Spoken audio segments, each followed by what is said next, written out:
Welcome to the video. In this video we're going to be taking a look at this little 32 channel FPV receiver, the RC832.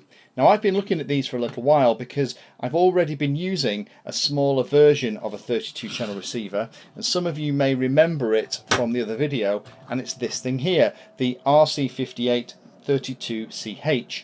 Now this was a great machine and I use it a lot. There was only a couple of little downsides occasionally in the reception of FatShark signals. So what I've been looking to do is to try this slightly bigger, heavier version, the RC832, to see whether or not it's better at receiving FatShark and immersion transmissions. Thank you very much to Banggood at this point for sending me this to try. I'll put a link in the description to the actual product itself, so if you're interested in getting hold of one of these, then you can. So first of all, let's talk about actually what comes in the box, and then we'll have a look at it working in practice with a FatShark transmitter to see if we get around some of those little scratches and distortion that we saw in the video for the other receiver.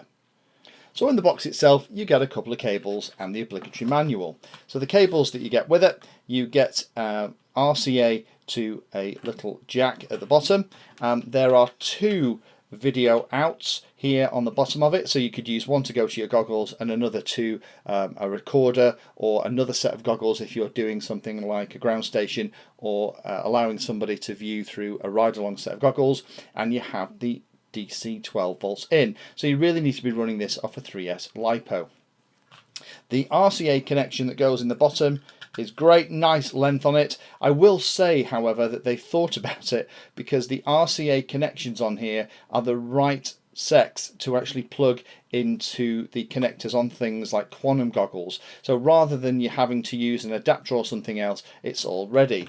The other thing you get in the box is the power cable that has a JST connector at one end and the little power stud at the other. Now this connection here is exactly the same as the one that we've used on the previous channel receiver. So its negative is on the outside and positive is on the pin in the middle, and that just plugs into here. As well as that, we get the manual. And the manual is the last thing, and it's pretty straightforward and basic. This can actually be bought as part of a kit where you not only get the receiver but you also get a transmitter to go with it as well, and it kind of goes through and talks about each of the channels and how you set them up. So let me just show you very quickly how you actually select the channels. So I'm going to power this using the existing cables that I've already got set up for the other receiver because it's a little neater. And the nice thing about this is it powers on automatically as soon as you apply the power, which is useful. To change the channel, you obviously press the CH button, and that will go around each of the channels in turn. And then to change the frequency, I think that stands for, but that's the actual band that you're dealing with, you press it and it goes around each of the four bands. So that's band A, B, C, and D, or if you're old-fashioned like me, bands A, B, E and F, and 41 then is band F, first in the channel, and that's what all of my FatShark stuff is set to by default. So if this is going to work perfectly, we should see a beautiful clear signal from that. Only thing I'll mention here is that it does come with a little whip antenna. The whip antenna and the polarity of the SMA connector at the top does mean that if you want to use FatShark style aerials, they both have the pin, so you can buy a little adapter that can go in between these, and that's actually what I've just ordered. If you search for something like a RP-SMA male plug to SMA female jack connector, you will find them. So I'll put that text in the description as well so you can get hold of them, and that will then mean that I won't have to rely on the whip aerial that comes with the kit. I can actually start using my standard FatShark aerials that I've got thousands of. But let's test it with a whip aerial to see if it actually receives. We can see everything nicely. Now the way I'm going to set this up, I'm just going to plug this into my trusty quantum goggles.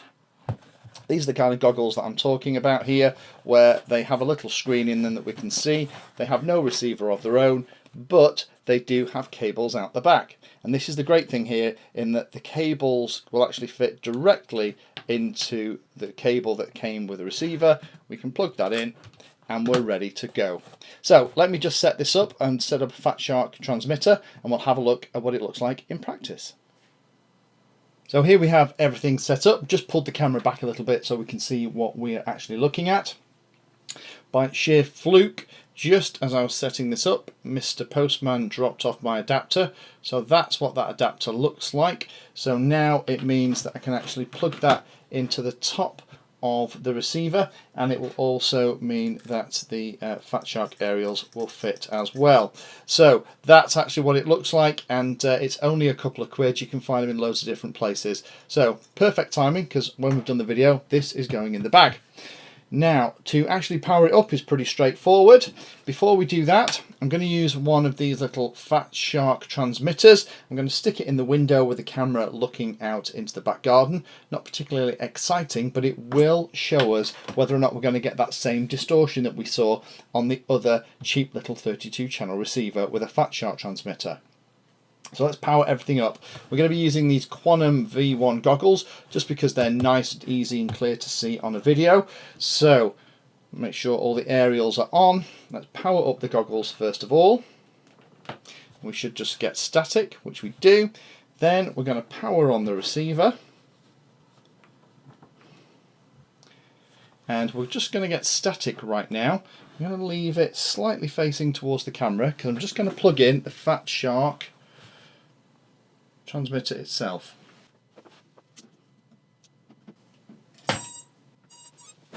And there we have it. So you can actually see this does a much better job of receiving the FatShark transmission, whereas we had those awful lines. If I just kind of insert that again using this exact same goggle setup, you can see now that we don't have any of that horrible kind of breaking up. So in conclusion, I would say if you're looking for a cheap and cheerful 32 channel receiver that you can use with all 32 bands that you can pretty much guarantee is going to work on FatShark compatible systems, then the RC832, although it's a little bit bigger than the other one that we've looked at on the channel, which was this one here, although it's slightly bigger and slightly heavier, it provides much better performance when you're looking for immersion or FatShark FPV reception. So thanks again to Banggood and the team for sending me this to try. This is now going to go in the bag, and it's actually going to sit on the side of my Quantum V2s from now on. Thank you for taking the time to watch that video. There are lots of other videos on the channel, and they're carefully ordered into playlists, so you may find that there are other videos on this same subject that you can go and watch. So I would recommend going into the playlist area of Painless360 YouTube channel and looking around and seeing what there is. You never know what you might find. Thanks for watching. Please like, subscribe, and happy flying.